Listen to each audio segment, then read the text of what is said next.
Listo. Bien, a esta hora de la tarde nos acompaña también el presidente de Fedegan, el doctor José Félix Laforí, quien le damos la bienvenida a esta hora a Sala de Prensa y a Café de la Mañana. Doctor Félix, usted muy amable, gracias por atendernos, bienvenido. Con el mayor gusto. ¿Cómo están ustedes? Un saludo muy cordial para todos. Como siempre, usted muy atento con nosotros. Queríamos preguntarle unas cosas a propósito, que ha sido usted protagonista indudablemente esta semana de la Federación Colombiana de Ganaderos Fedegan, en lo que consiste en la propuesta de la creación de un grupo de reacción solidaria inmediata conformado por los ganaderos para atender la perturbación de la propiedad en el departamento del Cesar. ¿En qué va el tema? ¿Cómo va esto que creó una polémica grande esta semana?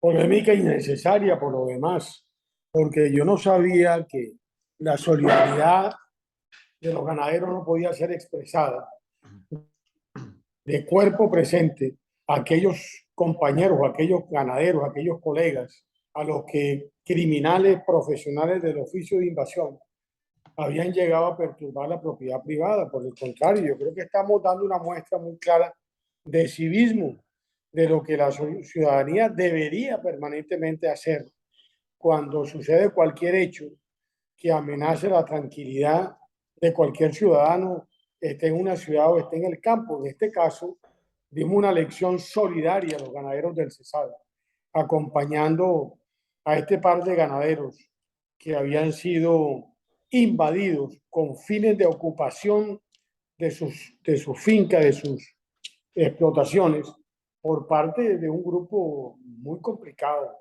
de actores ya judicializados que llegaron allá con gente pobre, vulnerable de la zona, pero no con la pretensión de hacer un cambuche, no, ellos llegaron con unas pretensiones superiores, llegaron de amos y dueños a los cuidanderos y también a los trabajadores de la finca, le exigieron que entregara las llaves de los portones, de las casas, de los depósitos, porque a partir de la fecha los que mandaban eran ellos. En consecuencia, gracias a esa solidaridad expresa de los ganaderos y a la acción absolutamente clara de la fuerza pública y de las entidades del Estado que tenían competencia, Defensoría del Pueblo, Bienestar Familiar, etcétera, etcétera, etcétera, en 2 horas estos invasores pues salieron del predio sin ningún problema. Doctor José Félix, ¿ustedes han sentido de una u otra manera desprotegidos, digámoslo así, por las autoridades de la región? Sí, no quepa duda, en este caso eso operó perfectamente bien y no tengo ninguna queja, por el contrario, lo que tenemos son los agradecimientos propios de unas autoridades, tanto policivas como civiles, porque aquí nos acompañó la Defensoría del Pueblo. Aquí estuvo presente el personero de Curumaní, el alcalde de Curumaní, estuvo presente Bienestar Familiar del departamento del Cesar, porque había niños, había gente menor, y en consecuencia eso salió muy bien. A propósito del tema de la propuesta suya, ¿este alcance de muchos actores de la política nacional considera que se asemeja a la conformación de grupos de autodefensa ganaderas en contra de estas invasiones, de estos invasores en la región del norte del oriente colombiano? ¿Es acertada esa interpretación o están malinterpretando la intención de su propuesta? ¿Por qué será que en Colombia hay tantas mentes calenturientas? Las mismas que cuando son los atropellos, los asesinatos, las actividades criminales de una cantidad de desadaptados que juegan contra el Estado, que juegan contra el ciudadano, aplauden o miran para otro lado. Y cuando los ciudadanos de bien, lo que hacemos es apoyar con unas brigadas solidarias para que la autoridad cumpla, pretenden rotularla de una manera absolutamente indebida. No, yo lo que creo es que aquí, este es un país que tiene que empezar a tener un poco más de sindéresis para tratar de enderezar el rumbo. Yo creo que vamos mal. Por ejemplo, a mí me duele mucho 8 policías que acaban de acribillar en el Huila. Y le garantizo que esos mismos calenturientos nada dicen. Le parece un acto normal que asesinen vilmente a 8 muchachos que le prestan un servicio a la sociedad como policías para tratar de garantizar la seguridad en el Huila de los ciudadanos de esa región. Una de las propuestas del nuevo gobierno, doctor Laforí, tiene que ver precisamente con el tema del desarme a los civiles, que entre otras cosas ha generado también un revuelo dentro de la población civil y dentro de la población que usted representa entre los ganaderos. ¿Cuál es su percepción sobre este tema? ¿Ustedes están de acuerdo con que se desarme a la población civil, con que se desarme a las personas que tienen fincas, que de una u otra manera han tenido, digámoslo así, en sus fincas o en sus fondos una escopeta de hace 20 años? O muchos años más, y que es, digamos, que un elemento con el que podrían defenderse en un momento dado de los que hacen el carneo permanentemente, el abigeato, que es un tema tan normal en los llanos orientales y en otros sectores de Colombia donde existe el ganado, en las ganaderías también. Desarmar la población civil sería un acto irresponsable de este gobierno. Pero mire, están prácticamente desarmada la población civil. No solo porque el presidente Duque, en vez de cambiar la dinámica que traía el presidente o el gobierno Santos y permitir que bajo determinadas circunstancias se le permitiera a personas que cumplen una serie de requisitos muy exigentes portar armas, lo que hizo fue mantener la política. Por consiguiente, hoy la sociedad civil está totalmente desarmada. Aquí están armados son los criminales. Eso sí no quepa la menor duda. Además, ese es uno de los elementos clave dentro del catálogo, ¿no? De Ajá. aquellos que creen que para poder hacer mucho más fácil la acción de una serie de criminales que no faltan en las sociedades, lo primero que prescriben en todos los países es menos armas en la población civil. Y resulta que, por ejemplo, entre los contrasentidos es no extradito, no aplico glifosato, la erradicación tiene que ser voluntaria. Y yo sí tengo una frase que hace mucho tiempo arrastro. Donde hay coca, hay armas. Donde hay armas, hay violencia. Donde hay violencia, hay control territorial de los grupos armados. Llámese como se quiera llamar. En consecuencia, aquellos ciudadanos colombianos que viven en esas zonas donde el control territorial es asfixiante por parte de estos grupos, pues sufren todas las consecuencias que van desde cosas elementales, por ejemplo, la extorsión que no se le da a los ricos, ¿ah? Que se le da sobre todo a los más vulnerables. Vaya usted a departamentos donde hay coca y usted podrá comprobar que el comerciante, el pequeño, el que lleva una carretilla con pocas cosas para poder sobrevivir, ese es el primero que le cobran 2.000 o 5.000 o 10.000 pesos de peaje para poder mantener una carretilla en el mercado público de esa región. Y así en toda la escala.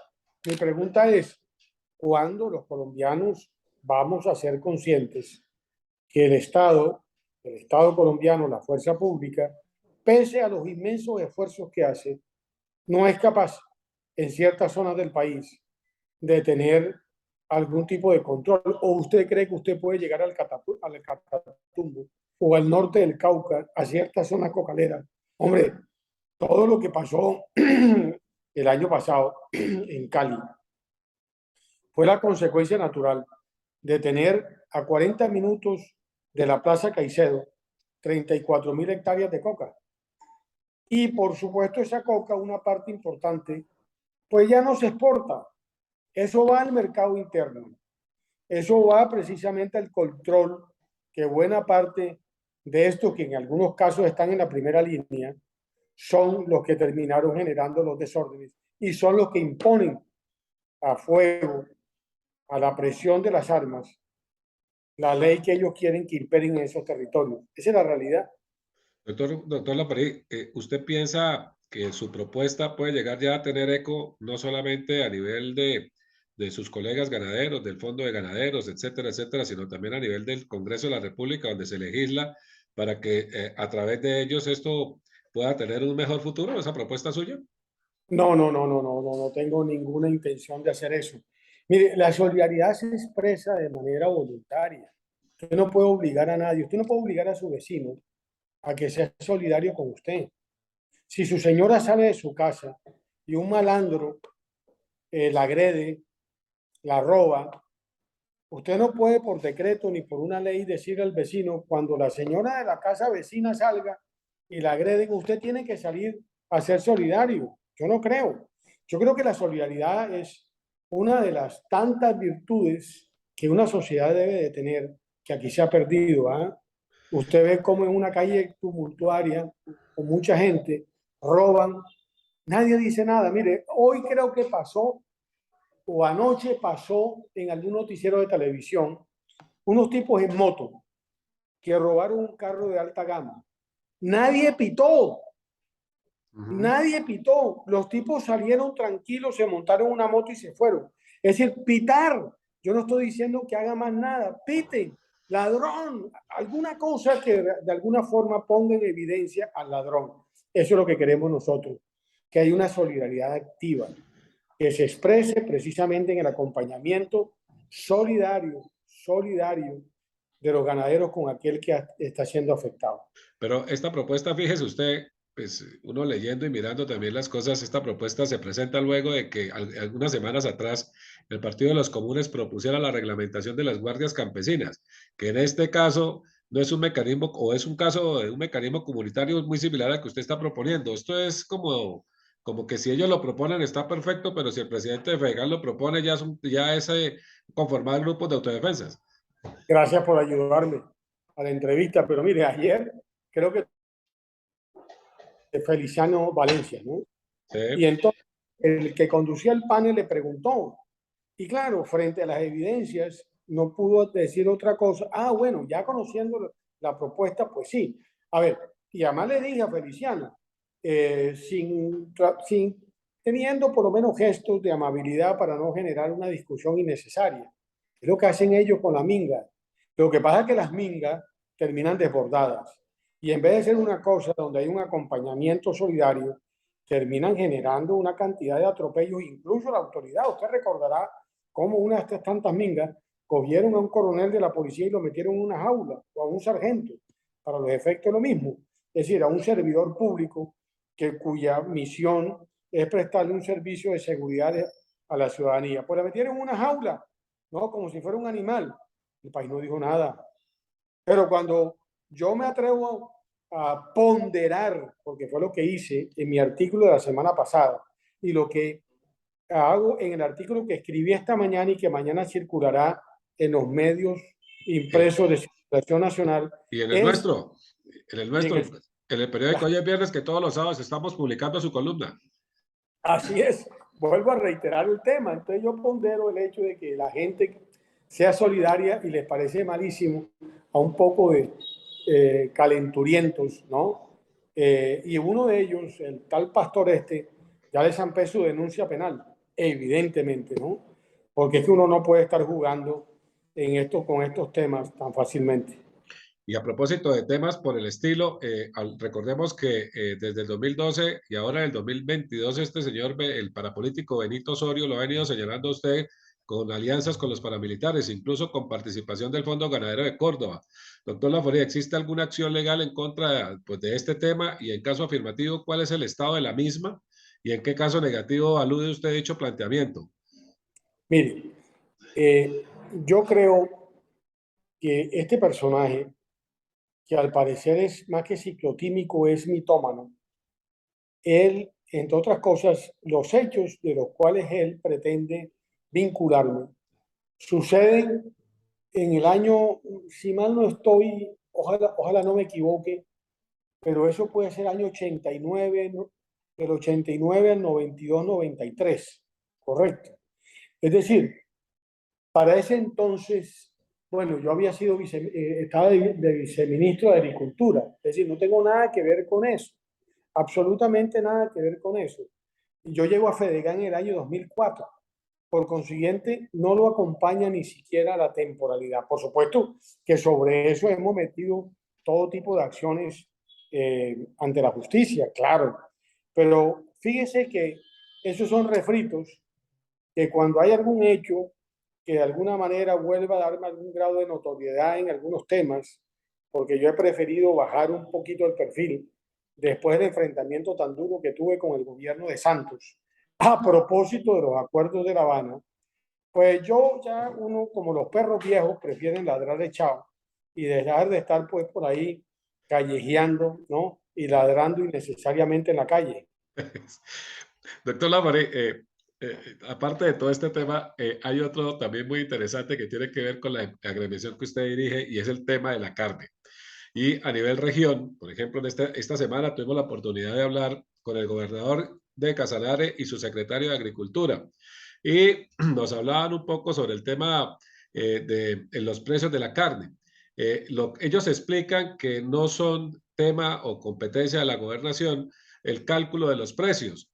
Eh, Esos cálculos de los precios y esta alza que ha venido teniendo el ganado y aparte de eso, los temas de exportación del mismo, ¿en qué van? A ver, va mal, debo decirle, por una razón una razón básica. Hombre, yo creo que el tema de la carne tiene una cantidad de intermediarios ociosos, porque yo creo que en una cadena, cuando tú agregas valor, tienes derecho a quedarte con un porcentaje de ese valor. Lo que tú no tienes derecho es a no agregar valor en una cadena y quedarte con unos porcentajes muy altos de ese valor. Pero voy a poner de la siguiente manera. Cuando usted compra 100 reales de carne en Brasil, el 83% de lo que usted paga va al ganadero. ¿Por qué? Porque cuando usted compra carne, el valor que se agrega antes de ser el consumidor es un buen sacrificio frío, porque no hay más nada que hacer a la carne, no hay que echarle nada. Además, echarle algo es un crimen que hay que denunciar. Por consiguiente, los otros eslabones de la cadena, poco es lo que agregan, salvo la parte de comercialización. En Colombia, fíjese usted, cuando usted paga 100 pesos por la carne, solo el 57% le llega al ganadero. Está pasando algo, ¿no? Sí, Alguien claro. se está quedando con un pedazo muy grueso. En consecuencia, uno ve cómo esta intermediación ociosa o esta comercialización se queda con mucho.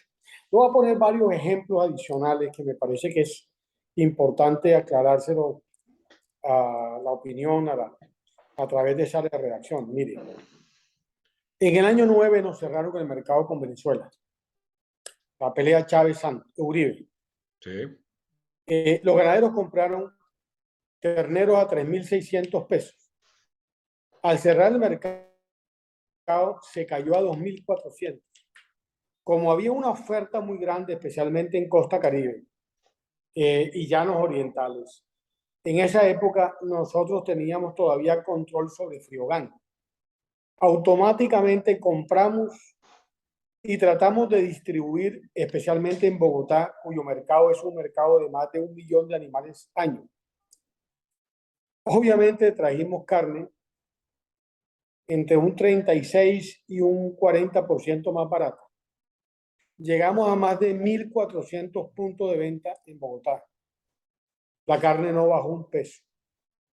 Yo le decía a los tenderos, pero por favor, no desafíen una ley de economía que es quizás de las pocas. Cuando usted oferta, hay mucha oferta a menor precio, sube la demanda. Bajen el precio, porque la carne es un producto muy elástico al precio. Si usted sube la carne, hay menos compradores. Si usted baja la carne, hay muchos más compradores. Porque a mí a veces cuando me dice, es que hay que promover el consumo de carne, digo, no, mira, el consumo de carne no hay que promoverlo de a mucho. A la gente le gusta comer carne. El problema es que muchas veces no tiene para poderla comprar. En consecuencia, cuando la carne baja como ha pasado este semestre, que la carne, o sea, el ganadero está recibiendo un 22% menos, y el dato del DANE a 30 de junio es que la carne subió un 3,9%. 3,9 más 22 son 26. 26. Y él está quedando con ese 26% de lo que está pagando el consumidor. Alguien se está quedando y no propiamente el ganadero. ¿Dónde se estará quedando? Y finalmente, doctor Laforí, se acaban de restablecer las relaciones con Venezuela. Para ustedes, como el gremio ganadero, ¿qué tan bueno y qué tan malo es ese restablecimiento de relaciones teniendo en cuenta que están cerca de la frontera? Pues yo creo que no tiene presa mala por varias razones. Mire, Venezuela era un país que en el año 8 tenía 18 millones de cabezas y tenía un consumo per cápita año de 24 kilos. Hoy tiene 7 millones de cabezas y el consumo per cápita, que ha subido en los últimos 3 años, está en 7 kilos per cápita. ¿Por qué? Porque no tiene oferta.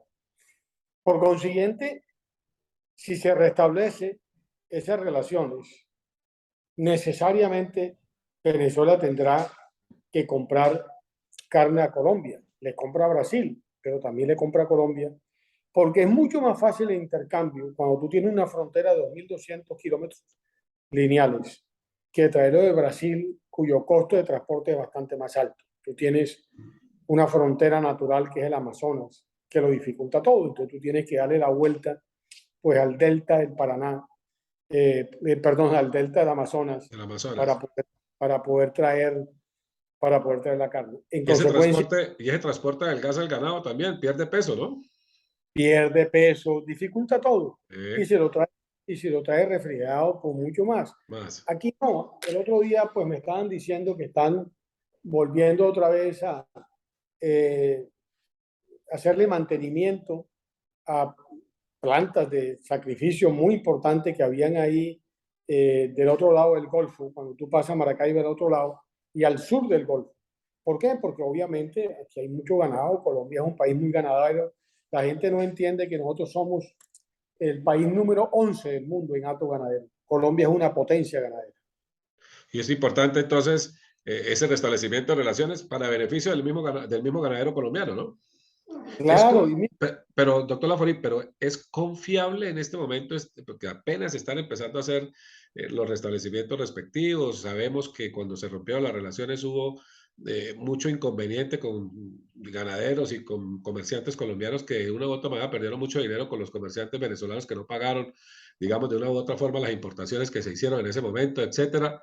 ¿Es confiable en este momento iniciar de golpe, empezar a vender ganado a Venezuela?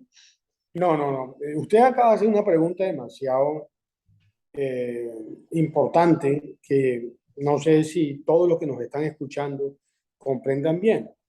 Cuando pasó lo que pasó, ya Venezuela había empezado a tener dificultades con los mecanismos de integración regional, entre ellos ALADI. Nadie vende si no tiene la garantía de que le pague. Sí, En consecuencia, los bancos venezolanos empezaron a no tener garantía frente a los bancos centrales a través de los mecanismos de compensación de ALADI. Yo supongo que los embajadores acreditados y los ministros de comercio de ambos países, entre los tantos temas que tendrán que mirar precisamente para facilitar el comercio, es este. Yo hoy creo al embajador Benedetti diciendo algunas cosas con respecto al tema de la integración, ¿no? Y pasa, incluso estaba hablando de algunos productos y una zona común, ¿no? sí. Eso, eso tiene toda una carpintería que la sabemos hacer. Colombia la sabe hacer y yo supongo que Venezuela también, ¿no? Pero Colombia tiene en el Ministerio de Comercio gente que lleva muchos años haciendo cosas en materia de comercio, eh, entre otras cosas dentro del marco de lo que es el Sistema General de Aranceles, lo que es el GATT y obviamente los mecanismos de integración regional. Y eso hay que hacerlo con la totalidad de las exigencias que cualquier país que pretenda tener unas relaciones comerciales fluidas, pues tiene que volverlas otra vez a establecer. Y que vuelva a haber esa confianza y que vuelva a haber esas negociaciones que de una u otra manera fortalecen los mercados de los países y con más con Venezuela que se había venido perdiendo en los últimos años. Doctor Laforí, como siempre, hablar con usted es muy importante. Nos ilustramos del tema de la ganadería, de Fedegan y de tantas cosas y más que fue protagonista usted esta semana con este tema tan interesante que propuso para los ganaderos del Cesar. Es usted muy amable, como siempre. Gracias por atendernos y lo volveremos a molestar. A Ah, ustedes cuando quieran. y mañana lo vamos a leer en la columna, ¿no? En el periódico, hoy es viernes. Sí, señor. Mañana se la mando temprano. Un abrazo. Igualmente, doctor Laforí, muy amable. Es el doctor José Félix Laforí a esta hora de la mañana, de café de la mañana y en sala de prensa. Doctor José Félix, muy amable. Cuando quiera, con mucho gusto. Muy amable, feliz tarde, gracias. Bueno.